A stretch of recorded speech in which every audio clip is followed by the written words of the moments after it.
Aqui, o Buzz Lightyear deveria ter morrido. E é sério que eu tô falando, mas calma aí que eu vou te explicar. O Toy Story 5 foi lançado semana passada no cinema e eu fui lá conferir, já que todo mundo que eu via na internet ou tava amando muito o filme ou odiando muito. E eu aqui não vou fazer uma análise completa do filme não, tá? Eu só aviso de cara já que ele é bom. Não é o melhor da franquia, talvez seja melhor que o 4 e que o 2. Não, talvez só melhor do que o 4. Se bem que o 4 também teve um final muito foda, muito emocionante. Mas assim, ele é bom, tá longe de ser uma animação ruim. O Toy Story é uma franquia que já teve seu arco finalizado, né? Você sabe a história que já foi contada. Só que você conhece que a galera da Disney sempre quer uma grana a mais. E esse sim não é só um problema só da Disney, é um problema enorme em Hollywood. Na maioria das vezes, a ânsia por uma sequência acaba destruindo uma história. É sempre a mesma coisa. A obra termina, o público fica chorando, e aí o estúdio vê o tamanho da bilheteria e pensa, porra, peraí, acho que a gente pode explorar mais isso daqui. Porque assim, pensa comigo também, quantas franquias você conhece que tiveram um final perfeito e mesmo assim eles voltaram? Quantas histórias que te marcaram foram diluídas porque alguém achou que dava pra tirar mais um filme ou mais uma temporada? Por isso que eu digo e eu falo, velho, pra todo mundo, o mercado de arte é melhor se o criador só ganhar dinheiro quando ele morre. Imagina um Dostoiévski vivo hoje, cara. Ele criando Crime e Castigo e ganhando royalties em cima disso. Ia ter mais umas 3 sequências, pô. A gente ia ver, sei lá, Crime e Castigo 3, Multiverso Russo. Sei lá, alguma coisa assim. Aí você vai me falar assim, Luiz, mas você não disse no início que o filme não era ruim? O filme não é ruim. Ele funciona. A ideia central dos brinquedos sendo substituído pela tecnologia é melhor bem executada do que eu imaginei, tá? Porque eles atacam um ponto muito real. Sem brincar de verdade, sem o brinquedo físico, sabe? A criança ela perde a capacidade imaginativa e o poder de construir amizades. É uma crítica que faz sentido e combina assim muito, né, com o universo Toy Story. Mas então qual que é o problema? O problema é que a história é legal, mas os personagens que são protagonistas já não tem mais nada a dizer. O Woody e o Buzz já tiveram seus arcos fechados.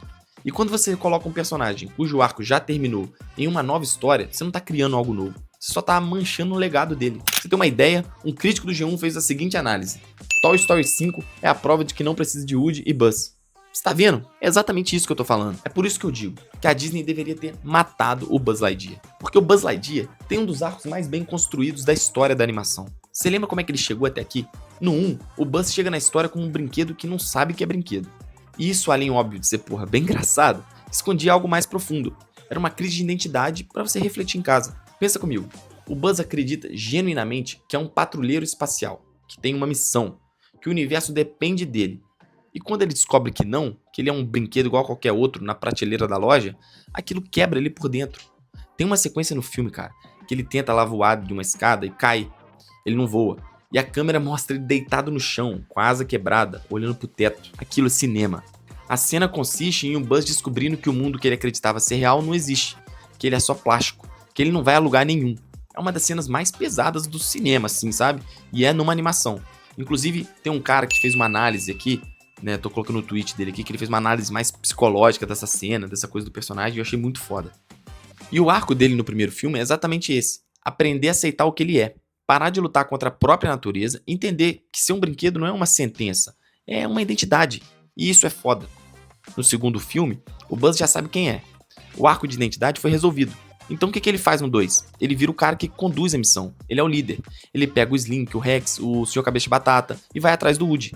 Mas aí a Pixar faz um negócio que é interessante também. Ela coloca um segundo Buzz, um Buzz zerado, recém-tirado da caixa, que ainda acredita ser o patrulheiro espacial de verdade, um espelho do Buzz do primeiro filme. E eu acho que isso funciona por 2 motivos, tá? Primeiro porque é engraçado de um jeito que faz sentido, né? E segundo porque ele serve pra mostrar o quanto o Buzz original cresceu. Você vê os dois lado a lado e entende a diferença. O Buzz 1 já passou por isso, ele já sabe. E agora ele precisa lidar com esse reflexo enquanto ainda tenta cumprir a missão. É um uso inteligente de espelhamento narrativo. No terceiro filme, o Buzz tem a memória apagada.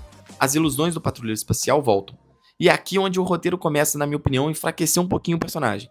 Porque é basicamente a mesma crise lá, da questão de identidade do primeiro filme. Só que com, porra, menos força e menos novidade. A gente já viu isso, a surpresa não tem mais. Mas o 3 no final, até que salva o Buzz de outro jeito. Porque, querendo ou não, ele tem uma importância fundamental na virada do filme.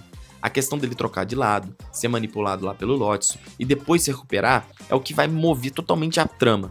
E o final com todos sendo doados lá pra Bonnie e o Andy falando o quanto aqueles brinquedos são especiais e falando especificamente do Buzz, especificamente do Woody, é um dos finais mais bonitos que o cinema americano produziu nos últimos, sei lá, 30 anos. A Pixar deveria ter parado ali, ponto final. Mas não, né? Vamos fazer mais um dinheiro? No 4, cara, o Buzz é só salvo pelo Woody. Ele existe em função de outro personagem.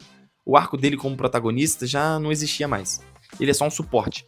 E o final foi bom dos dois, né? É emocionante ver o Woody indo embora. 2 personagens, 2 arcos encerrados, 2 adeus. Tá bom agora, Pixar? A gente já ganhou um dinheiro? Vamos aceitar que acabou aqui? Não, bora pra mais um filme? Ganhar mais um pouquinho? E aí tem o 5. No 5 existe uma sequência inteira com cerca de 50 Buzz Lightyears idênticos viajando pelo país juntos. É engraçado, tem um pouco do charme, mas em termos de narrativa, não acrescenta nada relevante. E aí tem de novo aquela coisa dos Buzz não saberem que são brinquedos, sim, o mesmo tema do filme 1, do 2, do 3, a gente já viu isso. Esse arco, pelo menos, resolve uma coisa. Explica por que o Buzz sempre congelava quando via uma criança. Que era um pouco de dúvida, né? Ah, se o Buzz não sabe que é brinquedo, por que ele congela? E aí, com esses Buzz, fica meio que implícito que é um instinto natural dos brinquedos, né? Algo, tipo, que já vem dentro deles de fábrica. É um detalhe bacana. Mas é um detalhe bacana num mar de coisas que já foram ditas de melhor forma em filmes anteriores. E é por isso que encerrar os arcos é tão importante quanto começar. Quando o personagem tem um arco bem fechado, a história dele adquire um peso permanente. Você pode rever aquele filme daqui a 20 anos e sentir o mesmo que sentiu da primeira vez. Porque aquela jornada tem começo, meio e tem o fim. Quando você reabre esse arco sem necessidade, você não está adicionando nada, você está subtraindo. Cada nova aparição que não acrescenta nada, dilui o que veio antes. Pensa no Walter White em Breaking Bad. O arco dele é cirúrgico. Ele começa com um professor de química, humilhado, e termina com o maior fabricante de metafetamina do sudoeste americano, completamente destruído pelo seu próprio ego. O final, porra, é amargo, mas ele é honesto, é inevitável. É por isso que Breaking Bad é considerado uma das melhores séries já feitas. Agora imagina se tivesse mais uma temporada. O Walter sobrevive, foge para outro país e recomeça a vida. Pô, assim, até que talvez seria uma boa temporada. Mas ela automaticamente já ia enfraquecer o peso de tudo que veio antes.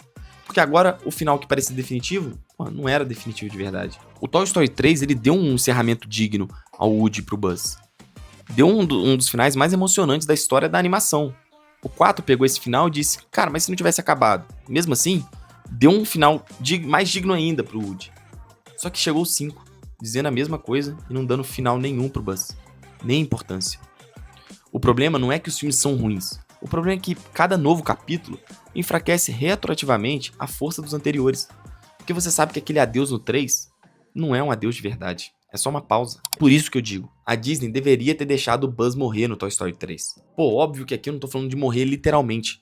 Porque é um filme que, apesar de pegar muito na gente que é adulto, é pra criança. Mas o morrer que eu digo aqui é morrer narrativamente. Deixar aquele final de doação ser da doação pra Bonnie, ser um fim, deixar aquele personagem existir completo na memória de quem assistiu, sem ele ter mais nada pra provar, sem mais nenhum conflito de identidade pra resolver, porque é isso que faz um personagem ser eterno. Não é a quantidade de vezes que ele aparece, é a qualidade do arco que ele percorre. O Buzz do Toy Story 1 vai ficar na história do cinema. A crise de identidade dele, a cena da queda, a propaganda na televisão, ou aquele momento exato que tudo desmorona e ele precisa decidir quem é, apesar disso tudo. O Buzz do Toy Story 5 é um alívio cômico, ele é engraçado, ele é legal ali, mas ele é só isso. É uma lembrança de que existia um personagem muito mais foda chamado Buzz Lightyear do filme 1. E às vezes, cara, essa é a diferença entre uma obra que dura e uma franquia que só vai continuar. Cara, se você gostou do nosso vídeo, não se esquece de se inscrever. Tem muita gente que assiste nossos vídeos, acha legal e tal, mas não se inscreve, não vê os outros. Então se inscreve aí, dá like nesse vídeo, que a gente vai continuar trazendo mais análise assim de personagem pra vocês, mais filmes. Então se você quiser ver a gente falando de outro personagem, de outro filme, comenta aqui embaixo também, que a gente pode trocar uma ideia. Pode me chamar no Instagram, chamar o Léo também, que também é do canal. Vai estar tudo aqui na descrição. Valeu? Tamo junto!